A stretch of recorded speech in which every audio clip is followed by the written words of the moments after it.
லைஃப்பில் நம்ம கூட இருக்கிற ஃப்ரெண்ட்ஸ் அண்ட் ரிலேட்டிவ்ஸ் நமக்கு அகெயின்ஸ்டாக எழும்புறாங்களா, நம்மளோட ப்ரமோஷன் சக்ஸஸ்ஃபுல் லைஃப் பார்த்து என்கரேஜ் ஆகிறவங்களும் அகெயின்ஸ்டாக நிற்கிறாங்களா?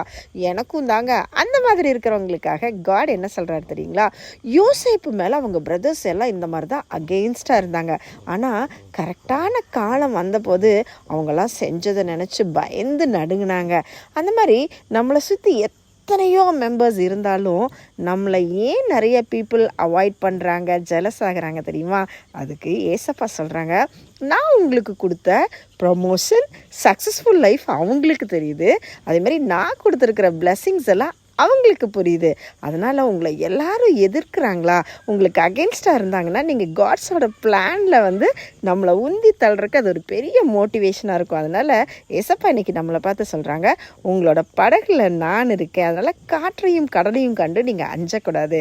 அதாங்க அழகாக பைபிளில் சொல்லுது, உனக்கு விரோதமாய் உருவாக்கப்படும் எந்த ஆயுதமும் வாய்க்காதே போகும்னு சொல்கிறாரு. அது மாதிரி யாராவது நம்மளை தொடணும்னா ஏசப்பாவை தொட்டுட்டு தான் நம்மளை தொடணும். அதனால் இரவும் பகலும் காக்கின்ற தேவன் நமக்கு உண்டு, பயப்படாதீங்க.